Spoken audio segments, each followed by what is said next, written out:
pessoal, veremos agora uma rotina complementar à rotina do cadastro de cliente, a rotina 1203, chamada extrato de cliente.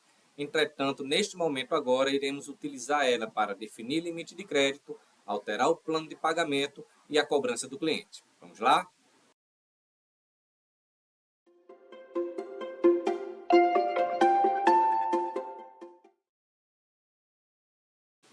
Rotina 1203, extrato do cliente. Na parte superior da rotina, temos diversos filtros que podemos utilizar para pesquisar os clientes. E aqui na área central, o grid com resultados. Na parte inferior, temos a legenda de cores, a lista de parâmetros da rotina, traz os parâmetros da rotina 132 e as permissões da rotina 530. Um botão para parametrizar a integração com o Serasa e o botão para visualizar os dados do cliente selecionado. Clicamos em pesquisar, a rotina pede para ser informada a filial. E essa obrigatoriedade é para trazer várias informações do cliente, tá? Os títulos emitidos contra os clientes, os créditos, diversas outras informações que são vinculadas à filial. Então, de fato, é necessário informar a filial na hora de pesquisar o cliente. Clicamos em pesquisar, a rotina nos apresenta todos os clientes que atendem os critérios dos filtros especificados e, em seguida, selecionamos e clicamos no botão visualizar dados do cliente. É apresentada esta tela com várias abas: financeiro, extrato, histórico de alterações, histórico de cobrança, histórico de cheque devolvido, histórico de perda, dados cadastrais, sócios, contatos de referências comerciais, venda 12 meses, saque, créditos, anexos e consulta de cheque Serasa.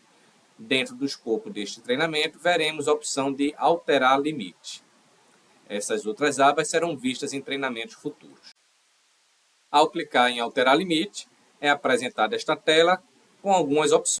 Temos a informação de se o cliente está bloqueado e aqui é possível fazer o desbloqueio manual deste cliente. Lembrando que essas permissões são definidas lá na rotina 530. Tá? Informa se o cliente está bloqueado de forma definitiva. E aqui este critério consiste no seguinte: este campo de bloqueio ele pode ser tanto ativado de forma automática, ou seja, o cliente ele pode ser bloqueado automaticamente baseado em algumas regras de parametrização, inadimplência, quantidade de cheque devolvido, período de inatividade, tá? Como ele também pode ser desbloqueado de forma automática, ou seja, caso o cliente esteja bloqueado por inadimplência e ele realize a baixa, realize o pagamento do último título em aberto, automaticamente esse cliente ele pode ser desbloqueado mediante parametrização. Já o bloqueio definitivo, uma vez que esse cliente é marcado como bloqueado definitivamente, nenhum processo automático vai realizar o desbloqueio definitivo do cliente. Para que esse cliente ele seja desbloqueado, alguém precisa vir aqui na rotina 1203, entrar em alterar limite, vir neste campo de bloqueio definitivo e realizar o desbloqueio do cliente.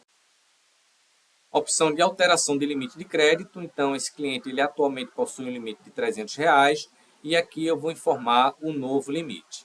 Lembrando que este campo ele respeita o que foi definido para o operador lá na rotina 528. Eu vou acessar a rotina para revisarmos esses conceitos. Na rotina 528, acessamos o cadastro do usuário e na aba financeiro encontramos aqui embaixo as parametrizações para alterar o limite de crédito do cliente. Então, toda alteração de limite de crédito realizada aqui precisa respeitar o que foi determinado no cadastro do funcionário. Recomendo visualizar a aula da rotina 528 para relembrar estes conceitos. Podemos informar o vencimento para o limite do crédito.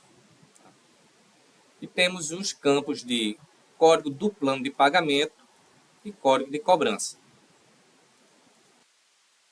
O código do plano de pagamento o sistema obtém da rotina 523 e o código de cobrança o sistema obtém da rotina 522. Atualmente, esse cliente está no plano de pagamento à vista e na cobrança dinheiro. Esses valores iniciais, ao se cadastrar o cliente, eles são determinados na rotina 132. Temos o parâmetro 1254, código de cobrança inicial para a pessoa jurídica, o parâmetro 2444, código de cobrança inicial para a pessoa física, limite de crédito inicial pessoa física, limite de crédito inicial pessoa jurídica e plano de pagamento inicial. Ao se cadastrar um cliente, esse cliente é gravado no sistema com essas parametrizações, nas cobranças aqui informadas, com o limite aqui informado e no plano de pagamento especificado no parâmetro 1078. Existe também uma parametrização que faz a consistência entre o plano de pagamento e a cobrança. Na aula da rotina 522, iremos aprofundar este conceito. Podemos também fazer restrições de cobranças para o cliente, ou seja, ao clicarmos neste botão é apresentada esta tela e marcamos a cobrança restrita a este cliente, ou seja, os pedidos para este cliente só poderão ser emitidos nas cobranças que forem marcadas aqui. Caso não seja marcada nenhuma cobrança, o sistema vai utilizar o conceito de hierarquia dos níveis de cobrança que veremos na aula da rotina 522. Após as alterações realizadas, clicar no botão confirmar, sim, registro alterado. Se viermos em histórico de alterações, preenchermos o período e pesquisar, vai constar no histórico a alteração que fizemos agora. Ou seja, o status de bloqueio anterior era sim e agora o cliente não está mais bloqueado. Não teve alteração no limite de crédito, não teve alteração no plano de pagamento e não teve alteração nos campos de observação nem de cobrança. Resumo da rotina 1203. Serve para definir o limite de crédito, plano de pagamento e cobrança. Lembrando que a rotina possui outras funcionalidades, mas para esta etapa do projeto, que são os cadastros e as parametrizações, veremos apenas essas funcionalidades. A alteração de limite de crédito valida a parametrização do cadastro do usuário que está realizando a alteração. E a rotina também permite bloquear e desbloquear o cliente manualmente. Obrigado e até a próxima aula.